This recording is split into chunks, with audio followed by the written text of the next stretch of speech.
Hello po Ma'am Shaina. So Ma'am Shaina, maraming salamat sa pagtitiwala sa ating TikTok shop. So anyway, ito po yung mga social media account namin Ma'am. Huwag niyo po kalimutan mag-subscribe, mag-follow, mag-like at mag-share sa mga video na makikita mo sa ating shop. Okay? So ito na po siya Ma'am. Ayan po siya Ma'am. Ituturo ko po sa iyo yung full video setup ng ating sewing machine po Ma'am. Huwag niyo po kakalimutan Ma'am para po palagi po kayong updated sa ating video po at demonstrate sa ating sewing machine po ma'am. Okay po ma'am Shaina, ito po yung unang-unang gagawin nyo po bago nyo po isaksak yung sewing machine natin. Ito po yung free nating transformer po ma'am. Itong transformer natin, dito po natin yan isasaksak po ma'am. Okay? Tapos ito naman po doon po sa makina natin. At itong kulay white doon sa regular outlet natin ma'am. Okay po ma'am Shaina, ito na po yung full setup natin, yung transformer natin sa makina. Ayan, direkta po dito. Then yung isa naman natin, doon po natin isasaksak sa regular outlet natin. So ayun po yung regular outlet natin ma'am sa itaas. Huwag niyo po siya i-dedirekta na hindi mo gagamitin itong transformer natin kasi bawal po siya ma'am. Kaya meron po kayong pa-freebies po ma'am. Okay, so ito na po siya ma'am. Sumunod po dyan ma'am, tatanggalin natin yung bobbing natin sa ilalim din. Itataas natin yung karayom. Ayan po siya ma'am. Press natin ito ma'am para bumuka po yung plastic na takip ng ating sewing machine. So dito po tayo ma'am magre-refill ng sinolid. So ayan po siya ma'am. Okay. Then itatali natin mismo dito yung sinolid na gusto natin ma'am. Okay, katulad ko po ito may nakahanda po akong sinolid sa likod. Then pagkatapos ko po niyan, isabit ko po diyan. Then pipindutin natin ito ma'am. Ayan. So okay. So naka low speed yan. Pwede na po siya ilagay sa high speed po ma'am. Ayan. I-stop muna natin siya ma'am. Kasi nabitawan ko po siya ma'am. Tapos tatali natin siya ulit ng maayos po ma'am. Okay, so ayan po siya ma'am. Tulak natin dito ma'am, napakadali lang po yan ma'am. Okay, pag kayo may mga concerns sa sewing machine na ito, huwag po kayo mahihiya mag-message sa akin ma'am. So ayan po siya ma'am, napaka solid po yan at napakaganda po siya ma'am. Grabe oh, ang ganda talaga to. Ayan, okay. So, ayan po siya ma'am. Solid na solid po yan ma'am. Oh. Kita nyo talaga yung ano niya, performance niya po ma'am. At napakabilis po siya. Kung gusto niyo pong medyo mabagal, medium speed, isilagay nyo lang po ito dyan. Pang student, pang professional, pwede po ito ma'am. Okay? Then, isusunod natin dyan ma'am. Tayo po ay maglalagay sa bobbing. Ayan. Yan po yung pinaka-permerong panunood niyo po kasi may etiketa, may hazard, may trading system. Grabe, napaka-solid at napakaganda po ng abel ni Ma'am Shaina. Ayan. Ma'am Shaina, ito na po yung ating bobbing. Ayan po siya. Ilalagay ko po doon. Pagka may ilagay ko po dyan, mayroon pong maliit na hiwa po doon na parang ganito po ang style niya. So yung sinulid po natin, isasabit natin ganyan. Okay na okay po yan ma'am. Walang problema dyan. Perfect po yan. Okay. Then, sa taas naman po tayo maglalagay ng sinulid po ma'am Shaina. Ayan.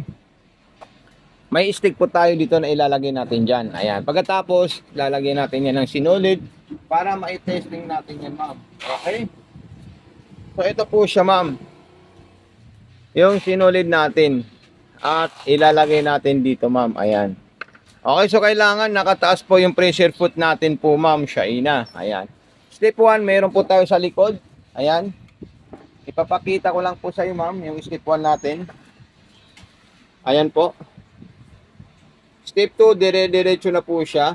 Okay. So kailangan po ma'am Shaina itong trading system natin mapag-aralan nyo po at mag-gauge nyo po siya.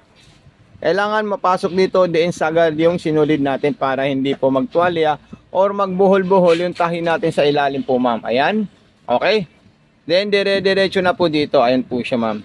Papasok ko na po siya ma'am. Ayan. Okay.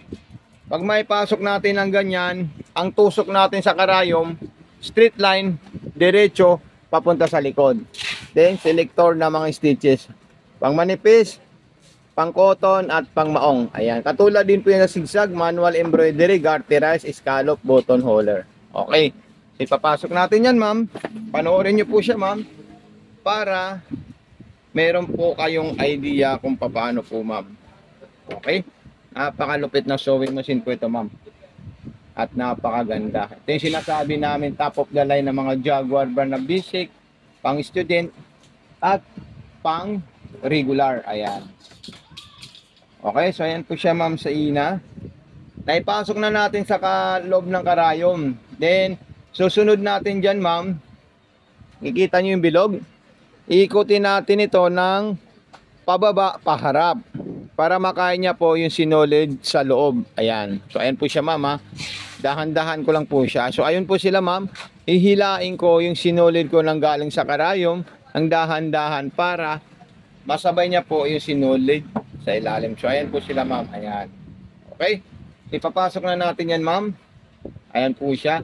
Isasarado natin yan. Ganito kasolid itong sewing machine natin ma'am. Ang ganda pa.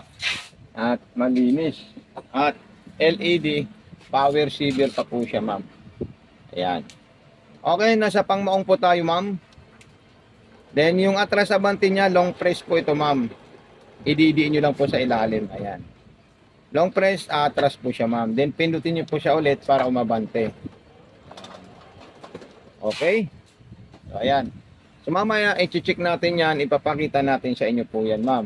Okay. Then sumunod naman po dyan ma'am is yung zigzagger natin ma'am. Yung mga iba't ibang klaseng zigzag design ng ating sewing machine. Okay. So ayan po siya ma'am. Then zigzag tayo. Ayan. Medium na zigzag naman po yan ma'am. Hindi po siya malaki at hindi rin po siya maliit. Kumbaga siya po ay normal po ma'am. Ordinary zigzag. Oh, ang ganda talaga ma'am. Okay.